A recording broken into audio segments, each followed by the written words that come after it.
I'm here with Dr. Jones, and it's my last day. I've been shadowing him for a few days, and I've learned so much from him, wealth of knowledge, but not only knowledge, compassion, and his clinical acumen is absolutely incredible. I've just asked Dr. Jones just to share a few things with you who are watching this from all across Canada and perhaps other places in the world. Here's Dr. Jones. Just going to share a few things with you, and here he is. Okay, Dr. Jones. Thank you, Sue. I'm Ray Jones, Dr. Charles Ray Jones. I'm a physician in the practice of pediatric adolescent medicine who has been involved in the treatment of children with tick-borne diseases and other vector-type infections over the past, since late 60s. And these children come from every state in America, every province in Canada, every state in Mexico, every country in Central America, South America, and every continent abroad, in literally every country abroad. And dealing with an epidemic, a global epidemic of increasing proportion. When the children come here, they usually are very sick, and the parents have been many times to 3, 4, 5 physicians, tried many different kinds of therapies, and the children are still sick.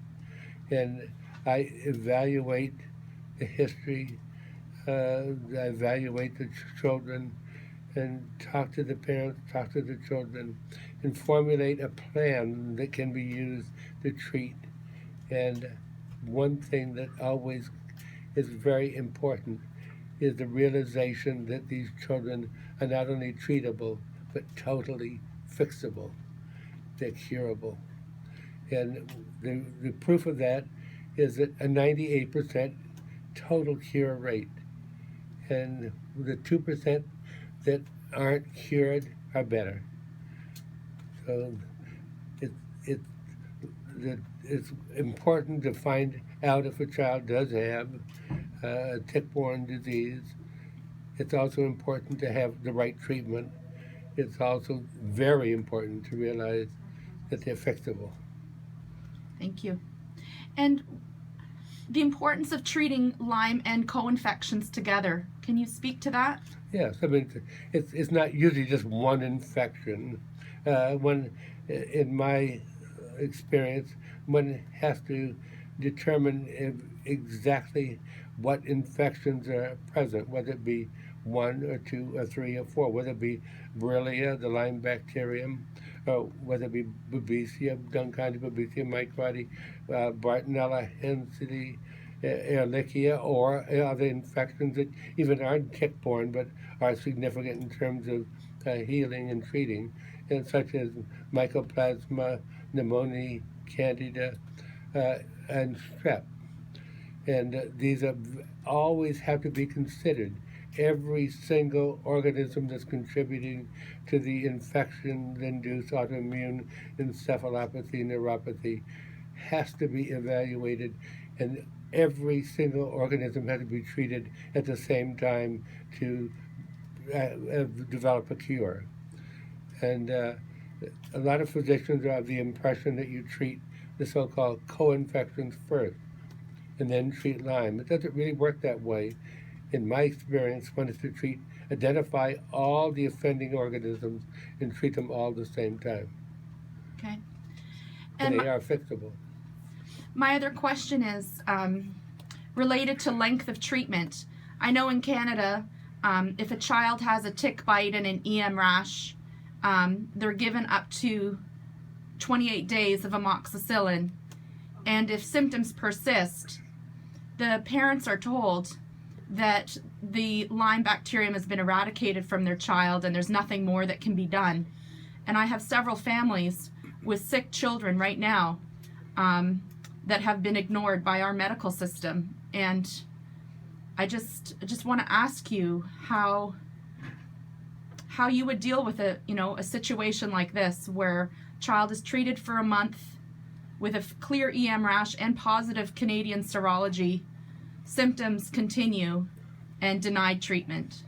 If one continues to have symptoms, regardless of the duration of treatment, that means that the organism is still present and have not been eradicated. If that's true, then there should not be an arbitrary number of days of treatment. The treatment should be continuous until all evidence and all signs of infection, clinically as well as laboratory-wise, indicate that everything's gone, everything's eradicated.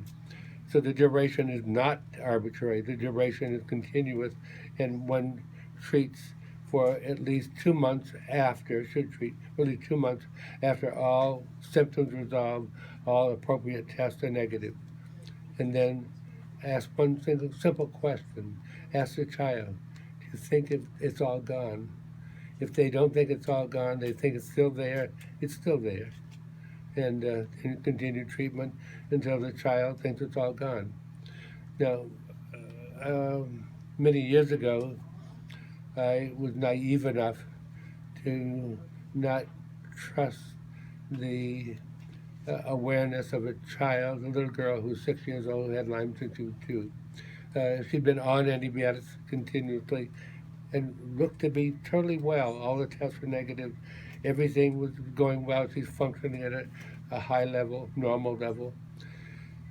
And I asked her, Sally, is it all gone? And she said no. And I didn't listen. And I took her off the antibiotics. And one day later, I got a call that Sally had relapsed. And that's usually all it takes. Relapse is usually within the first week. And from that time on, I've always listened carefully to the child. Do you think it's all gone? If they say no, it's not all gone. If they say yes, then it is. And then we go on. And that's never, that's using those criteria has not been a failure. Wow. Thank you for listening to the children. I mean, that's a huge deal for a child to be part of a treatment team or part of a treatment plan. Yeah. And to be listened to, because normally they're just talked over.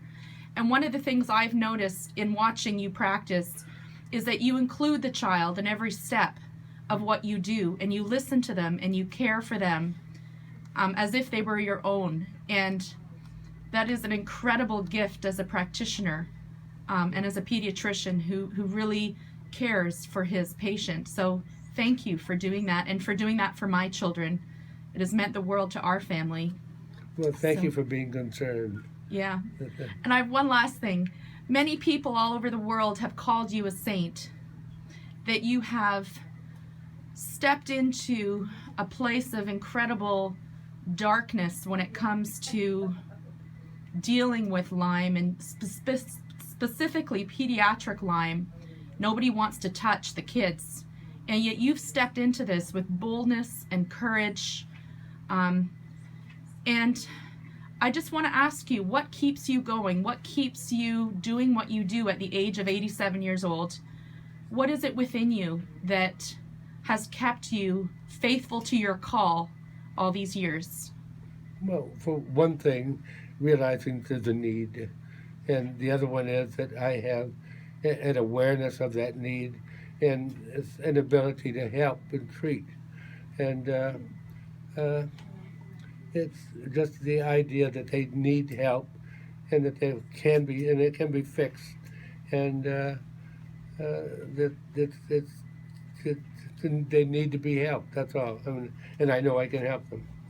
I don't know what more to say than that. That probably could be said more elaborately, but I can't think of a way.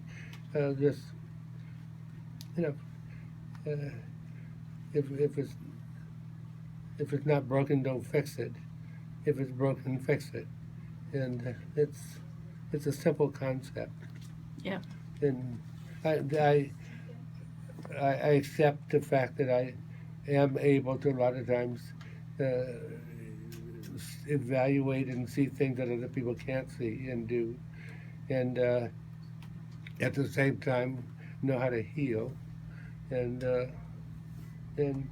feel obligated, driven, a calling to do so. This has been true forever. Well, thank you on behalf of all the kids all over the world that you have touched and influenced. Thank you on behalf of my 3 daughters and me and my husband. Thank you for doing what you've done and for the sacrifices you've made to care and to cure. Makes all the difference. That's why I started Lyme Hope. And that's why I called it Lyme Hope, because you, Dr. Jones, were the one to give our family hope. And it is my hope to share that same hope with others all over the world and in Canada. So thank you. God bless you. And know that your life continues to have an incredible difference intersecting into the lives of everyone.